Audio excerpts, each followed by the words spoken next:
आधी रात का वक्त था। एक साया पुलिस से छुपता छुपाता एक पुराने मकान में दाखिल हुआ। ये शहर का बदनाम नकब जन जमील था। इसकी गिरफ्तारी पर 50,000 रुपये का इनाम मुकर्रर था।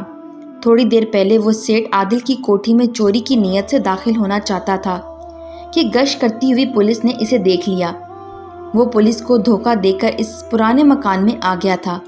अब इसने छुपने के लिए एक ऐसी जगह तलाश कर ली थी जहां इसे कोई ना देख सके। अभी वो ये सोच ही रहा था कि अचानक एक कमरे से रोने की आवाज़ सुनाई दी। ये आवाज़ एक औरत की थी। वो कह रही थी, खुदा के वास्ते मेरे बेटे को बचाओ, अगर इसे कुछ हो गया तो मैं भी जिंदा नहीं रहूंगी। डॉक्टर ने इसके ऑपरेशन के लिए 20,000 रुपये की रकम का बंदोबस्त करने को कहा है। तुम तो जानती हो मेरे पास इतनी रकम नहीं है। एक मर्दाना आवाज़ आई, तुम कोशिश तो करो, शायद किसी दोस्त से उधार मिल जाए।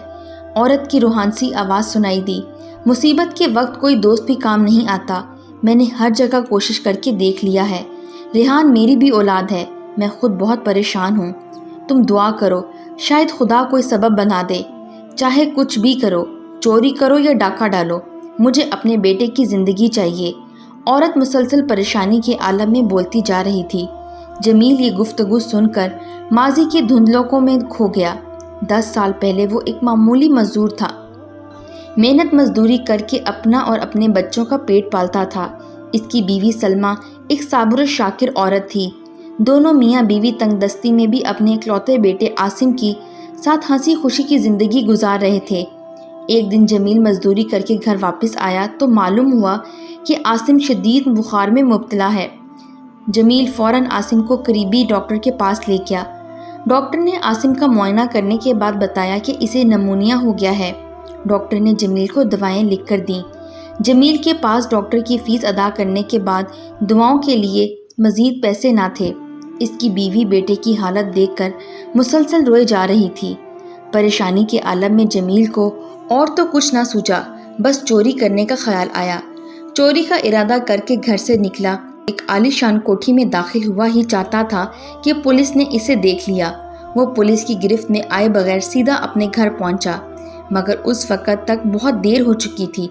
घर का मंजर इंतहाई कर्बनाक था।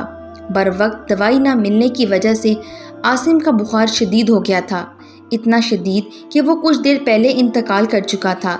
जमील के सामने अब इसके बेटे की लाश पड़ी थी। दूसरी तरफ इसकी बीवी सलमा दीवारों से सर टकरा कर खुद को लहूलुहान कर चुकी थी। जमील ने उसे संभालना चाहा, मगर उसे चैन न आया। इसी सदमे की वजह से सलमा का भी इंतकाल हो गया। जमील के लिए वो लम्हा इंतहाई अजियतनाक थे। इसने पैसों के लिए गलत रास्ता इख्तियार करना चाहा था, शायद ये इस अमल की सज़ा थी।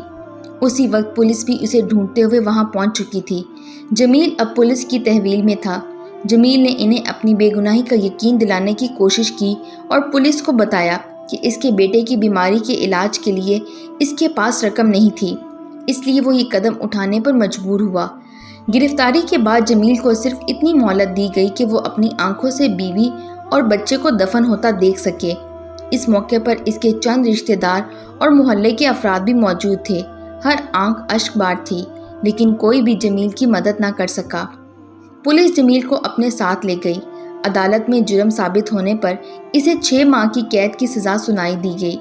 रिहाइश के बाद बदकिस्मत जमील पेशावर चोर बन गया। वो ये सोच चुका था कि चोरी और डाके को अपना पेशा बनाएगा और इस तरह माशरे से अपना इंतकाम लेगा।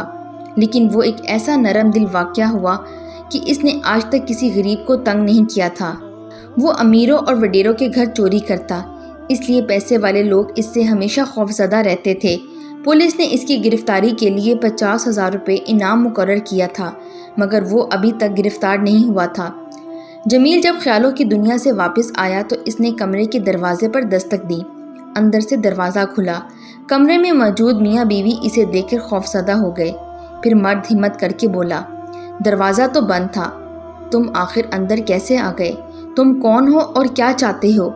मैं दीवार फैलाकर अंदर दाखिल हुआ हूँ, जमील ने बताया। तो तुम कोई चोर या डाकू हो? लेकिन हमारे घर में तो कोई कीमती चीज़ मौजूद नहीं, औरत हकलाते हुए बामुश्किल बोली। जमील ने अपने बारे में सब कुछ बता दिया। अब तो वो ज़्यादा डर गए। वो तो पहले ही बेटे की बीमारी की वजह से परेशान थे। ریحان شدید بخار کی وجہ سے نیم بے ہوش ہو چکا تھا اور اسے فوری علاج کی ضرورت تھی۔ جمیل نے انہیں اپنی بیوی اور بیٹے کی موت کی ساری کہانی سنائی۔ جمیل سے کچھ دیر باتیں کرنے کے بعد دونوں میاں بیوی کا خوف دور ہوا۔ دونوں کی کہانی ایک جیسی تھی۔ جمیل چاہتا تھا کہ ان پریشان حال میاں بیوی کی مدد کرے۔ وہ نہیں چاہتا تھا کہ ان دونوں میاں بیوی کی زندگی ایسے ہی تباہ ہو جیسے اس کی اپنی زندگی تباہ ہوئی تھی۔ یہ سوچ کر جمیل نے کہا، تم مجھے گرفتار کرو۔ میری گرفتاری پر 50,000 روپے انعام مقرر ہے۔ اس رقم سے تم اپنے بیٹے کا علاج کروا لینا۔ میرے ساتھ زیادہ بحث مت کرنا، اسی میں میری خوشی ہے۔ ہم تمہیں گرفتار کیسے کروا سکتے ہیں؟ وہ شخص بولا، ہم اتنے ظالم نہیں کہ اپنے بیٹے کے علاج کی خاطر تمہیں پولیس کے حوالے کر دیں۔ ابھی وہ باتیں کر ہی رہے تھے کہ دروازے پر دستک ہوئی۔ باہر یقیناً پولیس ہے۔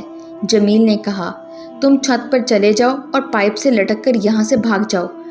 عورت نے ہمدردانہ لہجے میں کہا۔ مرد نے بھی تائید میں سر ہلا دیا۔ جمیل کے اندر بدی کے تاریک بادل چھٹ چکے تھے اور نیکی کا سورج اپنی پوری آب و تاب سے چمک رہا تھا۔ اس کے اندر کسی کے کام آنے کا جذبہ پوری طرح جاگ گیا تھا۔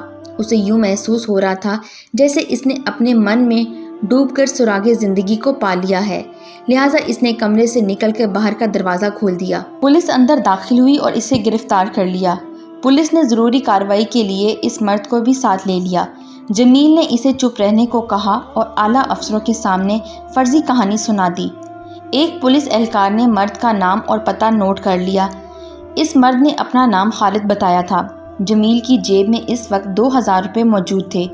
اس نے یہ رقم خالد کو دیتے ہوئے کہا اس سے وہ اپنے بچے کا ابتدائی علاج کروائے اور انعام کی رقم ملتے ہی کسی اچھے ہسپتال میں لے جا کر دکھائے۔ جمیل کو عدالت سے سزا سنا کر جیل بھیج دیا گیا۔ کچھ دنوں بعد اس انعام کی رقم بھی خالد کو مل گئی۔ خالد نے اپنے بیٹے کو ہسپتال میں داخل کروا دیا، جہاں مناسب دیکھ بھال اور علاج معالجے کے بعد وہ تیزی سے صحت یاب ہونے لگا۔ جمیل بہت خوش تھا کہ اس کی وجہ سے ایک گھر تباہی سے بچ گیا، ورنہ ہو سکتا تھا کہ جمیل کی طرح خالد بھی اپنے بیٹے کی زندگی بچانے کے لیے کوئی ناجائز طریقہ استعمال کرتا اور اس کا حشر بھی جمیل جیسا ہوتا اور وہ جرم کے راستے پر چل پڑتا۔ خالد اور اس کی بیوی اپنے محسن جمیل کو نہیں بھولے تھے۔ وہ باقاعدگی سے اسے ملنے جیل جایا کرتے تھے۔ صحت یاب ہونے کے بعد ننھا ریحان بھی ان کے ساتھ ہوتا تھا۔ جمیل کے من کی دنیا مکمل طور پر تبدیل ہو چکی تھی۔ اس نے سوچ لیا تھا کہ رہا ہونے کے بعد اپنے ہاتھوں سے محنت مزدوری کر کر حلال رزق کمائے گا اور لوگوں کی خدمت کو اپنا اولین فرض سمجھے گا۔ اس واقعے کا خلاصہ علامہ محمد اقبال کے شعر کی صورت میں بخوبی کیا جا سکتا ہے۔ اپنے من میں ڈوب کر پا جا سراغ زندگی، تو اگر میرا نہیں بنتا نہ بن، اپنا تو بن۔